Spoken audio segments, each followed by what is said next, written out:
देश में फूटने वाला है महंगाई बम। खाने पीने की चीजें होंगी महंगी। क्या बढ़ने जा रहे हैं पेट्रोल डीजल के दाम? सिंगापुर के प्रधानमंत्री बोले बुरे दिन आने वाले हैं। नमस्कार, स्वागत है आप सभी का। आप देख रहे हैं एनएमएफ न्यूज, आपके साथ मैं हूं नम्रता चौधरी। क्या वाकई में दुनिया के कई देशों में, जिसमें कि हम भारत को भी इंक्लूड कर सकते हैं, महंगाई बम फटने वाला है? क्या वाकई में अभी तक जो कानाफूसी हो रही है कि भाई पेट्रोल के दाम बढ़ सकते हैं, डीजल के दाम बढ़ सकते हैं, क्या वाकई में इतना ज्यादा रेट हाई होगा कि दिक्कतें आने वाली हैं? इन तमाम चीजों पर आज हम चर्चा करेंगे, क्योंकि 24 घंटे के अंदर अंदर अगर देश के प्रधानमंत्री 2 बार अपील कर रहे हैं कि सोना मत खरीदिए, तो आप बचत कीजिए, और जो सारी चीजें उन्होंने पहली बार में रिपीट की, वो सेम बयान 24 घंटे के अंदर अंदर दूसरी बार उन्होंने अपील की है, तो जाहिर सी बात है इसके कुछ मायने तो होंगे ही। और फिर जिक्र करना होगा दुनिया के उन 8 राष्ट्रीय अध्यक्षों का जो अपने अपने देश में ऐलान कर रहे हैं। और इसी कड़ी में सिंगापुर के प्रधानमंत्री ने तो यह तक कह दिया कि बुरे दिन आने वाले हैं। एक एक करके समझेंगे। मेरे वरिष्ठ सहयोगी पंकज प्रसून मेरे साथ जुड़े हुए हैं। पंकज जी, लोगों के बीच में एक माहौल तो बना हुआ है, खासकर अगर देश के प्रधानमंत्री खुद बोल दें कि थोड़ा सा बचत कीजिए, तो पेट्रोल डीजल को लेकर उन्होंने कुछ कहा नहीं, लेकिन लोगों को ऐसा लग रहा है कि बहुत बड़ा ऐलान किया जा सकता है। नम्रता, जब रूस और यूक्रेन युद्ध हुआ तो खास करके यूरोप में उसका असर पड़ा। यूरोप में असर पड़ा होगा या रशिया में असर पड़ा होगा, थोड़ा बहुत चाइना इफेक्ट हुआ, तो ऐसे भी ग्लोबल थोड़ा सा स्लो डाउन था। अब ये जो ईरान वार हुआ, एक तो कच्चे तेल का जो सप्लाई चेन था वो बाधित हुआ है। युद्ध तो हम किसी तरह झेल भी लेते, लेकिन ये जो स्ट्रेट ऑफ हॉर्मोज जो ब्लॉक करके बैठे हुए हैं ना, ये टोटल दुनिया का 20% व्यापार वहां से होकर गुजरता है। अब वो 20% को कंप्लीट इन्होंने ब्लॉक कर लिया है, तो असर तो पड़ेगा ना। अब ये कहे कि मान लिया कि वहां से पूरे गल्फ कंट्री से हम सारा तेल मंगा रहे थे, कच्चा तेल, और यूएस ने भी वहां पे बैठी हुई कि पास ही नहीं होने देंगे।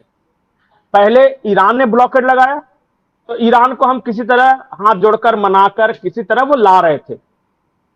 अब ट्रंप को कैसे मनाएं?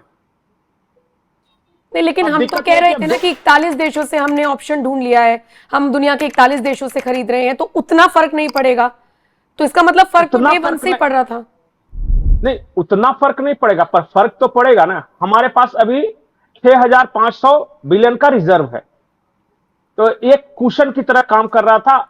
प्रधानमंत्री या सरकार ने भी सोचा कि ज्यादा से ज्यादा महीना 2 महीना चलेगा ये युद्ध, जब खत्म हो जाएगा तो हम धीरे धीरे रिकवर कर लेंगे। लेकिन अभी ये युद्ध लंबा खींचने वाला है, कितना लंबा किसी को नहीं पता। और हम जो मंगा रहे हैं, देखिए, एक होता है वैकल्पिक व्यवस्था और एक होता है मेन लाइन।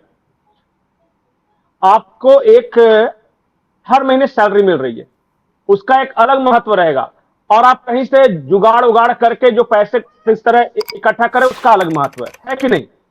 ठीक है। भारत सरकार की अब तक कोशिश ये थी कि आम जनता पे असर ना पड़े। दुनिया में कच्चे तेल की कीमत बढ़ गई, चाहे जो हुआ, कॉमर्शियल सिलेंडर भी बढ़ा दिया, लेकिन डोमेस्टिक कंजम्पशन पे असर नहीं पड़े। पेट्रोल हमारे यहां कोशिश की गई कि कम से कम ये रखे। बाकी पूरी दुनिया में देख लीजिए ना कितना बढ़ा है, किसी भी देश का आप कर लीजिए। तो कोशिश कर रही थी सरकार, लेकिन अब सरकार को यह लग रहा है कि ये युद्ध तो लंबा चलेगा, हम कब तक ये नुकसान सह के लोगों को मतलब राहत देते रहेंगे, कभी ना कभी कुछ ना कुछ तो करना होगा। तो भारत सरकार ने सोचा कि लोगों को हम सीधे कोई उन पे इफेक्ट डाले, उससे बढ़िया एक अपील करते हैं। उन्होंने ये कहा कि भाई स्वदेशी चीजें ज्यादा अपनाओ, ताकि जो बाहर से आ रही हैं उन पर निर्भरता कम हो, ये कहा। दूसरा कहा कि अनावश्यक फ्यूल मत जलाओ। ये नहीं कि पार्टी करने निकल गए तो घूमने निकल गए, अभी थोड़ा क्राइसिस का वक्त है, तो जितनी जरूरत हो उतना ही कार का इस्तेमाल करो, ठीक है, ये कहा। अगर हो सके तो पब्लिक ट्रांसपोर्ट का इस्तेमाल करो, अगर कर सकते हो तो। खाने पीने की चीजों में तेल का कम इस्तेमाल करो। अब इतना फायदेमंद चीज तो है नहीं तेल कि मोदी जी ने मना कर दिया तो मैं पैकेट के पैकेट पीने लगूं, वो तो सिर्फ नुकसान है ना। बहुत सारे लोग ऐसे हैं कि अब मोदी ने मना किया अब तो करना। फिर इन्होंने कहा कि सोना, हमारे यहां क्या होता है ना, सोना हमेशा बाहर देशों से मंगाते हैं। अब हर साल अरबों रुपए का सोना मंगाते हैं अपने देश में, और सोना का क्या करते हैं, यहां के लोग ज्वेलरी बना के बैंक में रख देते हैं। तो हर साल जा तो रहा है अरबों रुपए, लेकिन उसका उपयोग नहीं हो पा रहा है, क्योंकि कहीं ना कहीं वो लॉक है, उस पैसे का तो कोई इस्तेमाल हुआ नहीं। आम लोग ये सोचते हैं कि जब बुरा वक्त आएगा तब इस्तेमाल करेंगे। वो बुरा वक्त कई के जिंदगी में कभी नहीं आता, एक पीढ़ी से दूसरी पीढ़ी, दूसरी पीढ़ी से तीसरी पीढ़ी, वो ट्रांसफर होती रहती है। लेकिन हमारा मनी तो ब्लॉक है ना वो, और इकोनॉमी तो तब राइज करते हैं ना जब मनी सर्कुलेट होता रहे। तो कहा कि भाई अभी क्राइसिस है, आप अपने शौक मिटा लो। अगर शादी ब्याह है तो वो अलग बात है, लेकिन ये जो ऐसे ही शौक के लिए पैसे सोना जमा करते हैं ना, कि आज मेरे पास कहीं से पैसा आ गया तो सोना खरीद के लॉकर में डाल दो, ये वाली थोड़ी प्रवृत्ति कम कर लो, क्योंकि भारत सरकार को मंगाना पड़ रहा है। क्यों मैं कह रही हूँ, तो सराफा बाजार एकदम सुनसान तो नहीं, लेकिन देखिए गिरावट तो आई ही है। ऐसे में सुनार बड़ी टेंशन में है कि अगले 1 साल तक के लिए उनका धंधा चौपट हो गया, ये उनके वर्ड्स हैं। और दूसरी चीज, जो आम जनता है जैसे आप और मैं, हम कहीं ना कहीं एक्सपेक्ट कर रहे हैं कि अच्छा अब कोई नहीं खरीदेगा तो हो सकता है कि सस्ता हो जाए, लेकिन अब भी सुनने में आ रहा है कि ये तो 2 लाख पार जाएगा। इसका कारण यह है कि सप्लाई नहीं आ पा रही है। वो जो ब्लॉक है ना, हमारे यहाँ जो ज्यादातर सोना आता था अरब देशों से, लगभग 90%।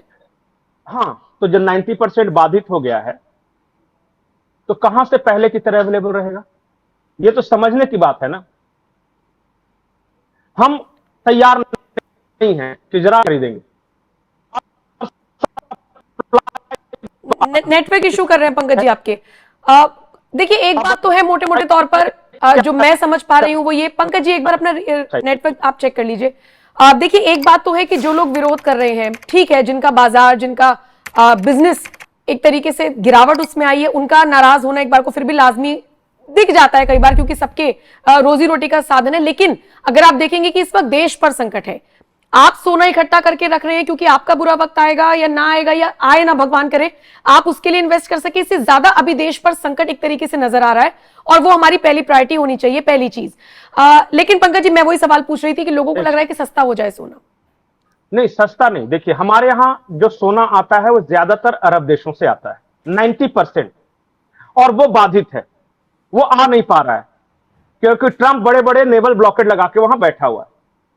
तो सप्लाई कम है, डिमांड अगर वही रहेगी तो दाम बढ़ेगा कि नहीं? मान लिया कि 100 रुपए की चीज पहले भी आ रही थी और अब 20% आ रहा है और डिमांड उतना ही है, तो उसके दाम बढ़ेंगे।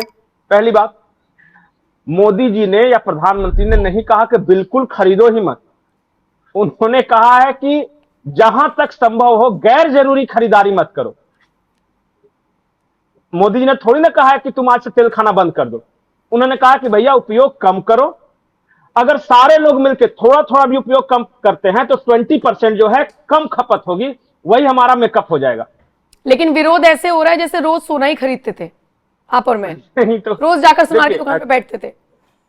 कई लोग जो है ना वो समझते सब है, उनको भी समझ में आ रहा है, क्योंकि आसपास देशों का खबर उनके पास भी आ ही रहा है। अरब देश की अर्थव्यवस्था बहुत स्ट्रेस में है युद्ध की वजह से, यूरोप की अर्थव्यवस्था बहुत स्ट्रेस में है। आपको चाइना बगल में देखिए कि पूरा कैसे रियल एस्टेट पूरा सेक्टर धराशायी हो गया, बैंक स्ट्रेस में है। तो पूरी दुनिया की अर्थव्यवस्था डाउनवर्ड्स है।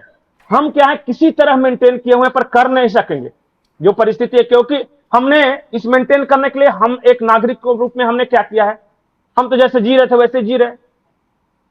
तो 2 उपाय थे सरकार के पास, या तो ऑर्डर निकालो कि आज के बाद से इतना नहीं मिलेगी, राशनिंग कर दे कि आपको सप्ताह में 20 लीटर पेट्रोल मिलेगा, या तो ये उपाय था, या फिर अपील करे जन सहयोग जन भागीदारी से हम आइए, मुसीबत आई है दुनिया में हर जगह, हमारे यहां भी आने वाली, आइए कंधे से कंधा मिलाकर इसे शेयर करते हैं। और हर नागरिक के अंदर वो भाव होना चाहिए। देखिए हमने ठेका तो दिया नहीं है मोदी जी को, नहीं, पर हम सबको मिलकर देश चलाना। ब्लेम तो सब लोग मोदी सरकार पर ही डाल रहे हैं ना। भारत युद्ध लड़ रहा है ना, उसमें डायरेक्टली इनडायरेक्टली इन्वॉल्व है। दुनिया में जो कुछ भी हो रहा है उसका बस असर देखने को मिल रहा है। लेकिन मैं तो हैरान हूं, अगर ये सोशल मीडिया ना होता पंकज जी, तो शायद बहुत सारे लोगों तक पी चिदंबरम का वो बयान ना पहुंचता। युद्ध जैसे हालात भी नहीं थे उस वक्त कह दिया था, यही सेम ऐलान कर दिया गया था। एक मैं और इंपॉर्टेंट बात बोलता हूं, अगर सरकार गलत होती, जो गलत सरकार होती, जो भ्रष्ट सरकार होती है, वो ज्यादातर चीजें बाहर से मंगाती है। क्यों? क्योंकि बाहर से मंगाने में कमीशन है। जो भी चीजें हमारे देश में, सारी चीजें पहले बाहर से जो आ रही थी, नेता को बढ़िया फायदा था। उसमें क्या होता कि 5%, 10%, 20% जो भी अपना कमीशन मिल जाता था।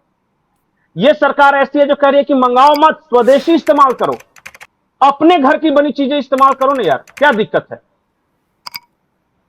तो अब इस पे अब क्या, अब फिर वही आरोप कि सारा अंबानी अडानी को बेच दिया। ये तो नारा है ना। बिल्कुल, चलिए ठीक है, लेकिन मैं आने देखिए, जो समझदार है, जी। जो समझदार है, जिसको सारी चीजें पता है, पता तो आजकल सबको है, लेकिन जो चीज जो महसूस कर पा रहे हैं वो करेंगे।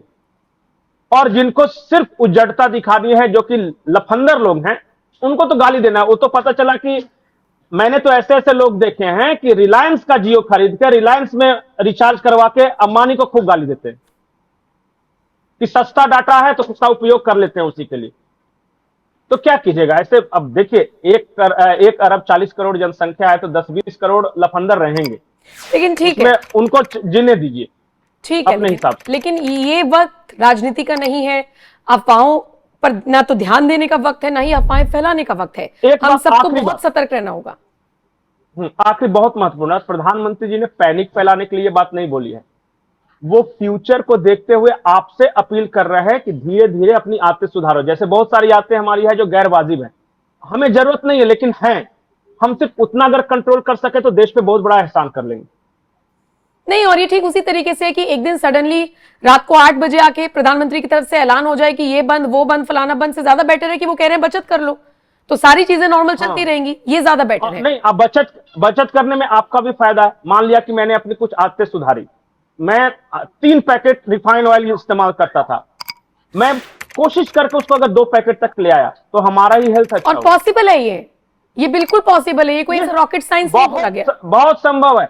एक चीज मैं आपको बताऊं, ये जो कुरकुरे, चिप्स, ये सब जो बिजनेस जो ये सब चल रहा है ना, इनमें लगातार घाटा बढ़ रहा है। वो जो पैकेजिंग से लेके उनको बनाने तक सब कुछ बाहर से आ रहा है।